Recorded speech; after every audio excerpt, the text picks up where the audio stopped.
Thank you very much indeed, Vice President. As you can hear, everybody was listening very attentively to your words here. I think you've agreed to stay to take part in the first part of our roundtable on transition translated. I even think you're going to ask the first questions. After a jingle, you will hear, and I'm going to ask our expert panelists to join me on the stage. Thank you.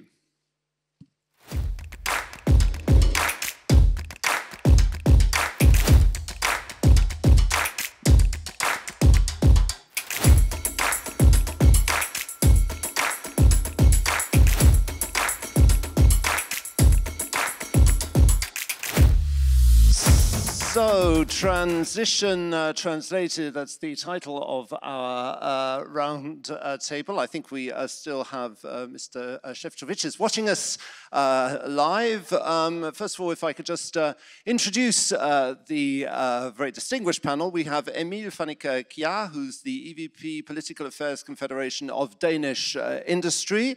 Laura Kask, who is the Chief Executive Officer of Proud Engineers and former Chief Legal Officer for the CIO of the Estonian government, in charge of shaping the Estonian digital transformation. Marie-Claire Daveux, who's the Chief Sustainability and Institutional Affairs Officer at Kering, together with Aurore Bardon, the founder and CEO of ESG Lab and Society. So we've given them a round of applause already. Thank you very much for them being here.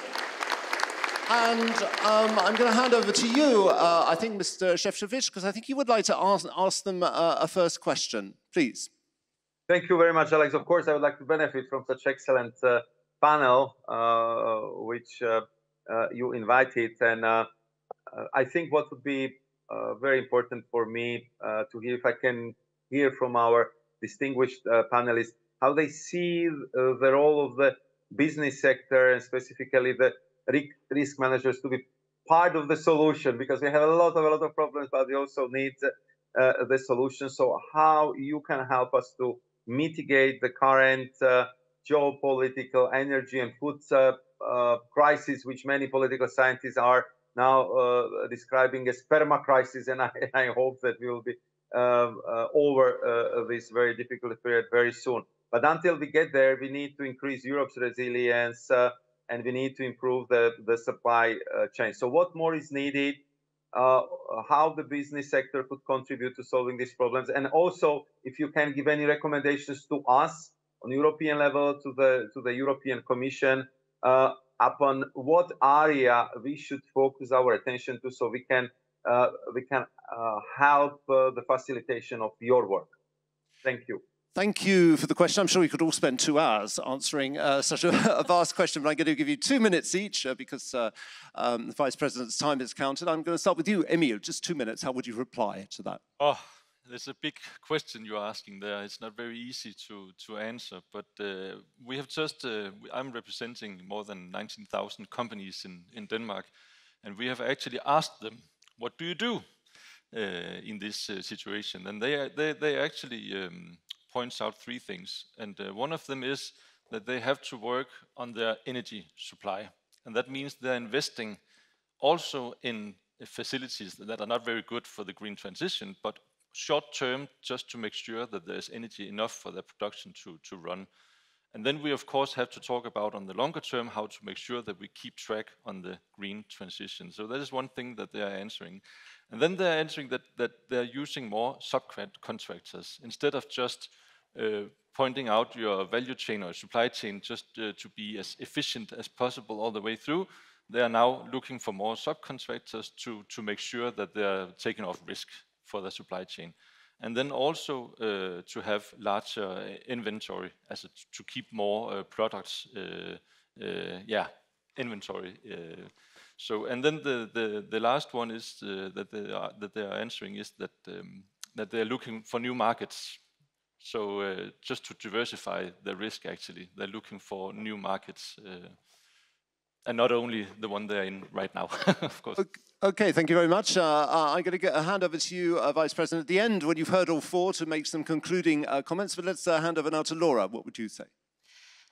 So my background is law, so I'm a lawyer. So that's why I come from a bit different angle, and I would say that we shouldn't.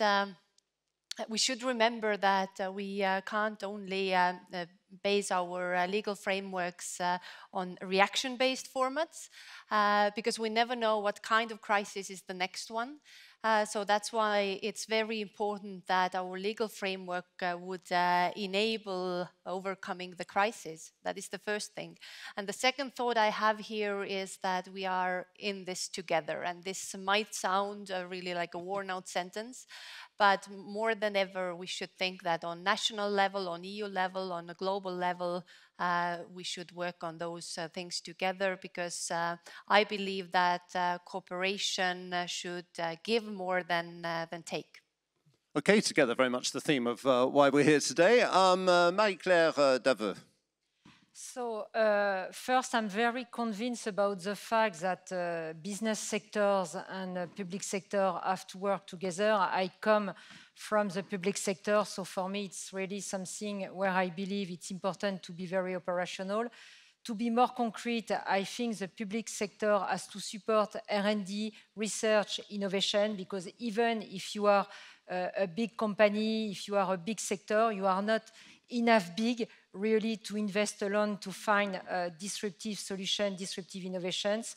And after, I think at the EU level, it's really important to push the different states inside the EU to have the same regulation. Because of course, for a global company, it's already complex to manage all over the world. So at least to be sure that in EU, we have the same regulation and the same ambitions. Okay, thank you. And finally, Aurore, what would you say to the Vice President? Thank you. It's very important for me to help companies today to have a more sustainable approach and to change their strategy to move toward this sustainable model to protect planet and people. And for me, companies have different degrees of maturity. First, you have companies with an approach very pragmatic, but at the end of the day, no change. Two, you have companies with a CSR classical approach and they control the impact on the environment. Third, you have generative companies, and it's a much higher level of maturity.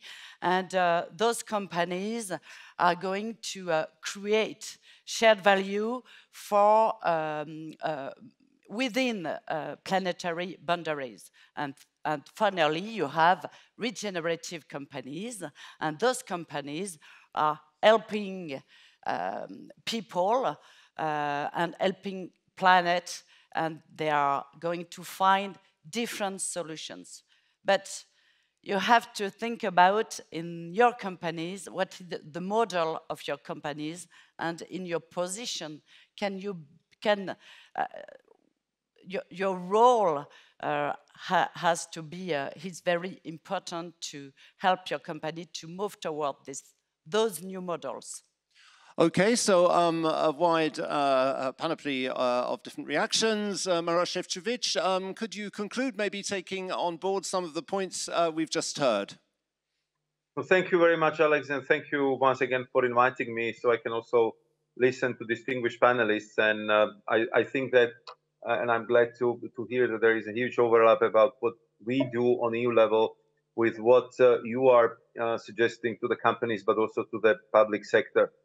Emil, I think, made it very clear that our number one priority should be to make sure that we have enough energies for our households, but also for our economy, for our industry in the next 2 years. And as I said, this is the topic which requires most of the time and political energy we deploy these days to tackle the energy crisis. And I think that the lessons learned there is diversification, as you rightly pointed out, not only for energy suppliers, but also the different products, different critical raw materials. And I'm glad that your 19,000 members are already working on all three strands. And I think that this is clearly the lesson for the whole European Union. Laura, I think she feels it even a little bit more than some who are currently living in Western Europe, because she's from Estonia. So I'm from Slovakia, so we have a bit different perception of what's going on in Ukraine because we are neighbors. And I totally agree with her that the unity of Europe was never tested as it is right now, because we are talking hard security, we are talking supply of arms, we are talking of unprecedented financial support to Ukrainians in the time when our governments are struggling in Europe. And on top of it, of course, we have sometimes differing national interests. And therefore, it's very important to keep this discussion on the level of the head of states and government in the European Union, because they understand in the best possible manner how unity is important in this particular day, and how our opponents are trying to divide us by different offers, different policies, different hybrid warfare, which is now unleashed against the European Union, and which we see in the computers of our citizens, or sometimes even on the TV screens and the papers circulated around Europe. So political unity and European response, I think, is absolutely key in making sure that it would prevail in this very difficult situation. And Marie-Claire and Aurore, I totally agree that what we need is better uniform application of the EU regulation. That's the legal term. This is our goal, not always 100% accomplished, but I think that single market already brought us a lot of benefits, and I totally agree with you that if it will be properly applied across the board in all EU member states, it will be much easier for investors, it will be much easier for the producers, and therefore we have to work on its consolidation, but also tackling the areas where we are still diverging, and we know that there will be much higher value added if we can work together.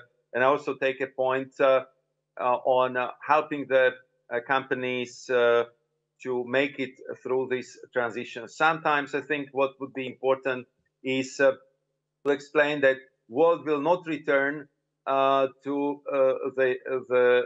the past. So we never had the economy like we have in 2000, 2010, or even in 2021 or 22. There will be simple different geopolitical division in the world. I cannot imagine that this generation of politicians or this generation of the CEOs would easily enter back into the relationship they had before with their Russian counterparts. I think this is at least for the generation off, because what's happening right now is simply unacceptable. And this would have, of course, huge lessons learned for energy supplies, for critical raw materials, for different markets. And I would say the same irreversibility of the transition and transformation we would see in green and digital policies. So the wise companies, the smart companies, I think should understand these three very important tendencies I just made the reference to, and to adjust their business models to be ready for this new world, which would be clearly marked by these three features. But a year ago, we didn't have an idea in what kind of accelerated mode this will happen. So to conclude, Alex and distinguished panelists, I really would like to thank you for your contribution, for your kind invitation, and also for helping us to mitigate the risks across the Europe, and also to flagging what is on your radar screens and should be also of the radar screen of all member states in the European Union, and of course us in the Commission. Thank you very much. Thank you. Thank you very much indeed, Vice President. As you can hear, everybody was listening very closely. Thank you so much, as indeed last year, for taking out your time to participate in FERMA with the risk management community here in Copenhagen this time. Thank you very much indeed. We leave Maros Šefčovič, come back to our panel. Just to continue with this theme, get down to the nitty-gritty, I'd like to ask you, Emma, what would you say were the top 3 risks or concerns in Denmark at the moment for companies, and how can you make sure that they stay open to being able to deal with these? Yeah, I could mention a lot of risks actually, but if I only have to point out three, I would like to say, of course, the economy and the economic situation with the big mark here is the inflation. Of course, we are in some kind of perfect storm here with rising inflation, driven a lot by the energy costs, but of course chain problems. We also heard about supply chain and heightened consumer demands. That is a big risk, and it makes a lot of uncertainty for the companies, especially in Denmark, which is a small open economy where all our sale is almost other places than in our own country. So it's quite a big risk for Danish companies. And of course, as we already mentioned, as the second one is the energy, not only the prices, but actually the risk of lacking energy. And that is, of course, a big risk for production facilities, that they don't even, that they're not sure that they have energy to keep running their production and their facilities. It is a big risk. And they are all putting a lot of investments in avoiding this situation to happen, and also in facilities that are actually not very good for the green transition, which is oil and coal. And we have to make sure that we have the long light on the green transition, as I mentioned earlier on. And maybe the third one is also the globalization. Some people say that globalization is dead. It's not. I can assure you it's not dead at all, but something has changed from market-based economy to a more maybe strategically based economy, you can call it. And we also before had a discussion about what kind of raw materials is necessary for Europe. And here it's a big question, I think, also for a small open economy as the Danish one. Is it 10 products? Is it 100 products? Is it 1,000 products? And of course, there's a risk of bigger nations using this as protection feature to protect their own industries, which is a big risk for a small open economy as the Danish one. And maybe if I can just mention one last one, and that hasn't been mentioned at all, and that is lack of labor. And we think, and this is a recession not gonna change. We believe that in 5-10 years, Europe is gonna have a big lack of labor, and that is something that politicians also has to. Thank you for bringing that into the debate, because it's true. You see more and more articles about lack of labour all around Europe. Laura, we all know we've had digital things. Estonia. I've done so many roundtables where Estonia is cited as an example. But just in general terms with this theme, could you give us an example of a transition that you feel is particularly successful? Well, I feel that I'm very proud of my own home country. So the digital transition that has happened in Estonia from a country that regained its independence in 1991, having GDP per capita of 15,000 to one of the most digitally advanced societies in the world at the moment. And I would like to in this 3 minutes take you to a bit to this journey, so that you would be a bit fascinated and maybe later on want to dig in more deeper. Then this labor issue was very crucial for us, why the digitalization journey started. So we didn't have enough people to serve other people back at the beginning of 1990s. And then the leaders, and I'm explicitly saying leaders, not only government leaders, but public and private sector together with academia, thought that digitalization is one of the options. It was a journey, and it is a journey of no end. And it has been a journey not knowing where we can go, where we reach. But from declaring taxes in 3 minutes to issuing electronic signatures that really make the business processes better, I would say digitalization now is rooted in almost all the processes in Estonia, except getting married and divorced. And I would say getting divorced is probably one of the services you would not want to appear physically. Especially today, I would say the transition still continues in a slower pace. And taking the example of what is happening in Ukraine in 2014, Estonia decided that we should back up and run our critical data for the functioning of the state outside of Estonian borders. We have the data embassy in Luxembourg, which means that we can run our services without the server rooms in Estonia. A huge risk, but it was taken, and now it has proved that probably it was the right decision. Okay, thanks. So I'm going to ask Aurore now to give us a role of your role as founder and CEO of ESG Lab and Society. How would you define your role? Thank you for this question. For ESG Lab and Society, I created this initiative 1 year ago. It's both a place and a community to help companies and other organizations to work together and to move towards a more sustainable model, and for companies to integrate ESG risks.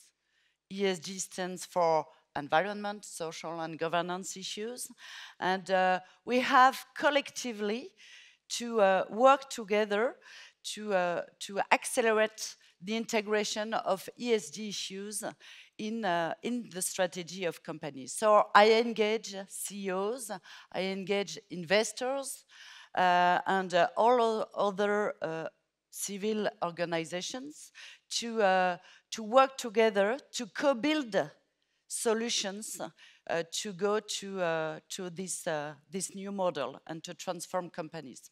Okay, well, I have a few questions I'd like to ask the other about ESG, but I just want to hand over to you, Marie-Claire. You've got a very ambitious sustainability roadmap until 2025.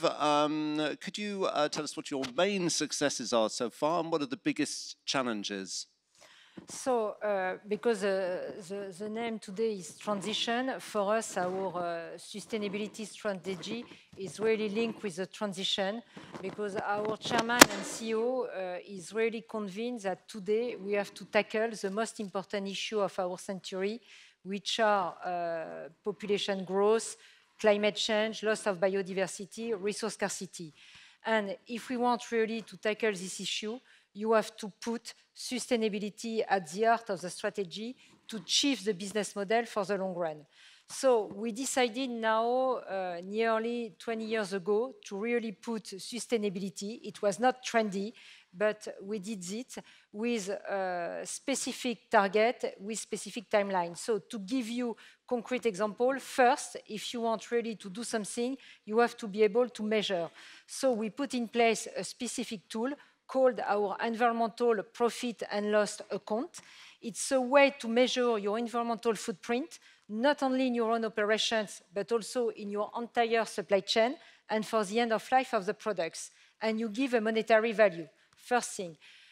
Second thing, we were able to define what we call caring standard, which are sustainable criteria on the environmental side, water, pollution, greenhouse gas emissions, but also social, because we have to pay attention also about living wage, health and safety inside our supply chain, and we write that in our contract with the suppliers. Something also linked with ethics, we decided to ban the use of fur. We think also our responsibility, it's not only inside our legal boundaries, so that's why I was mentioning raw materials. We want to transform, and it's very operational, 1 million hectares from conventional agriculture to regenerative agriculture.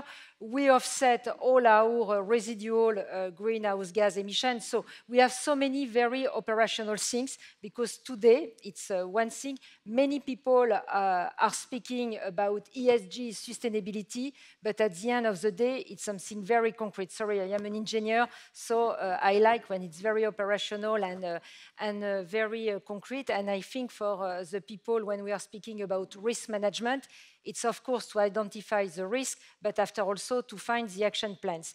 And for the challenges, very quickly in 30 seconds, it's about traceability. When you are in our business Kering, it's luxury companies with brands like Gucci, Bottega Veneta, Boucheron. You don't buy directly raw materials. So first step, to have the full traceability. And after also, the second thing is to put at scale with a speedy way all the pilot actions we have. We are on time. Okay, we have 10 minutes left this round, so it's a very quick answers. Perhaps on ESG, the others. Is it a marketing tool to hide greenwashing sometimes? I mean, I'm asking a provocative question, but is it that often the case? Of course, for me, ESG is a must for companies. ESG is a very important level to go to a more sustainable strategy. But of course, of course, it depends on what companies put behind the E, the S, and the G. So, of course, it can be greenwashing and it can be social washing. But it's very important to move toward this model. Emile, do you want to add something about that? Yeah, I can add that ESG? ESG is, in Denmark, it is a license to operate. If you are not in market in 5-10 years if you don't take serious the ESG standards. That is just the way it is. And I think 90-95%, maybe more of the companies in Denmark are there already, and they see this as an opportunity also to go into markets other places. It is a value now, but there is one little thing that we have to talk about in risk, in the risk assessment. It's that there is a big risk that the ESG is growing into a big bureaucracy monster, you can say, because there are so many rules and it's very hard for companies to deal with.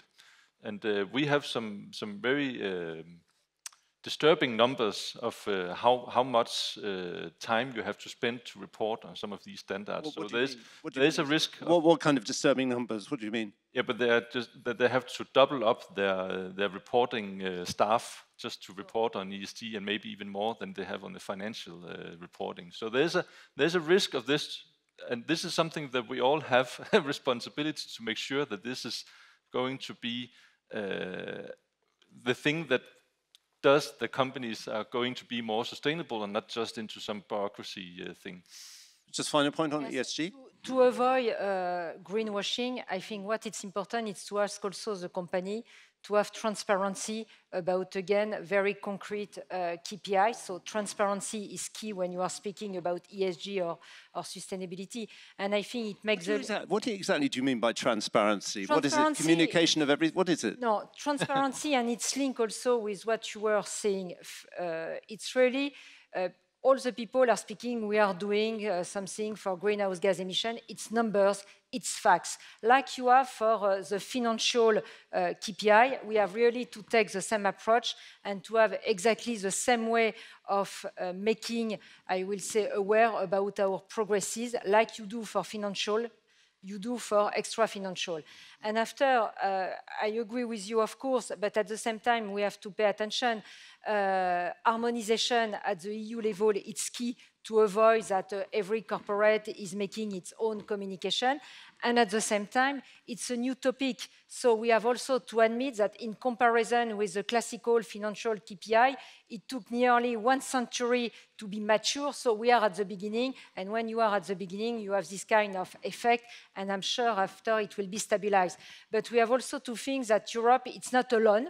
And we can see also from United States point of view, they are asking also more and more criteria. So it's a question of harmonization. Harmonization, I've hosted so many roundtables about European affairs, and if I mention the word harmonization, it always goes on for an hour. We've only got 6 minutes left. I'd like to come to just Estonia, because of all the examples that you've given, what's obviously interesting from your point of view is the interaction between academia, public, and private PPPs. Could you tell us a little bit about how you get this kind of organization and cooperation working together? Give us a few concrete examples. I would give 2 concrete examples. So one of the examples in Estonia that really works well is switching back and forth between private and public sector. So experts find public sector also innovative enough to work there.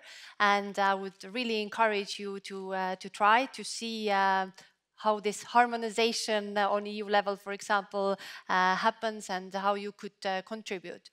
And the second point is whenever a government level strategy is done in Estonia, then I would draw the example of Estonian cybersecurity strategy, already third generation, and always it focuses on all those three angles. So academia, how can academia support cybersecurity, how private sector needs to be involved, and what is the role of the public sector. And it's not that public sector is drafting the strategy for all of the others, but it is really done together. So cooperation should give more than take. That is what I started with as well. Okay, I'm going to give you a minute each to conclude, but with an absolutely essential question of what we're talking about. What is the role of risk management to deal with the twin green and digital transitions that we've been talking about in this round table? Let's start with you, Laura.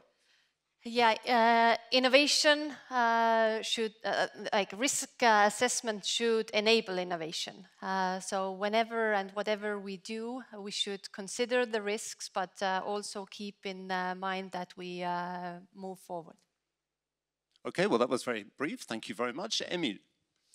Yeah, I think it's important to make sure that this energy situation is dealt with, not just this winter but also the next one. That is one of the big something we really have to work on, all of us. And then I think it's very important that we work on increasing our productivity, find more subcontractors, decrease risk in supply chain. And also deal with this new situation in the global economy. Where are the new markets? The globalization is not dead, but where are the new markets?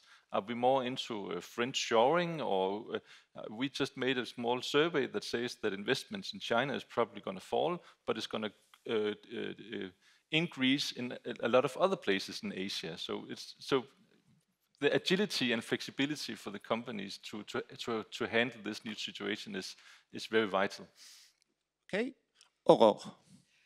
Well, digitalization is very important. It's a question of innovation, but most of all, to reduce risks. For me, you have to work together to do it differently, because the challenge, those challenges are very important, but they are not really new.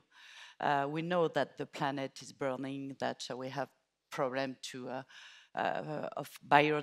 protect biodiversity. So to have more circular economy and to find solutions, digitalization is important, but innovation, I mean, this is the key word here. And Marie-Claire. So in 1 minute, 3 ideas. Of course, digitalization is key. But we have also to think about the consequences of digitization linked with climate change and linked with the scarcity of raw materials, because it's great that everything is becoming digital, but you have also bad, if I can say in this way, bad consequences about digitization. Second idea, with the risk management approach, for me now, it's really very important that inside the corporate, the financial people, so risk managers, are working very closely also with people in charge of sustainability, because we need to have a 360 approach. And the last thing about innovation, it's more than innovation. If we want to tackle again the issue on social, environmental side, we need disruptive innovation. And I think that's where we need, of course, to work with university, schools, NGO, but also to have really the public sectors that support us to make not only incremental innovations, but really disruptive innovation. It's the only way for me. 1 minute. Yep, absolutely, thank you. And the kind of disruptive innovation that Virginie was talking about before, I'm sure you were listening to her very carefully. We had a very quick roundtable. You got to the essential points and you engaged with Maroš Šefčovič. Thank you very much indeed. Stay seated. Give them a big round of applause, please. Thank you very much. Just stay there for 2 seconds, because I have to explain to you that we're now going to go to a pause, but I'd like to remind you that there is an app you absolutely have to download and use this app. So we can see the app, download the forum app, do not miss a thing. Everything you want to know about what's happening here at FERMA is on this app, so you have to download it. There we are, that's it. And discover what the FERMA has to offer to you. Do not forget to complete the feedback survey in the forum app, so you can start telling us what you think about things so far. We'd very much like to get your feedback, and we'll see you in about half an hour for the panel on insurance in transition, where we're going to confront is maybe a big word, but that's what we're going to do.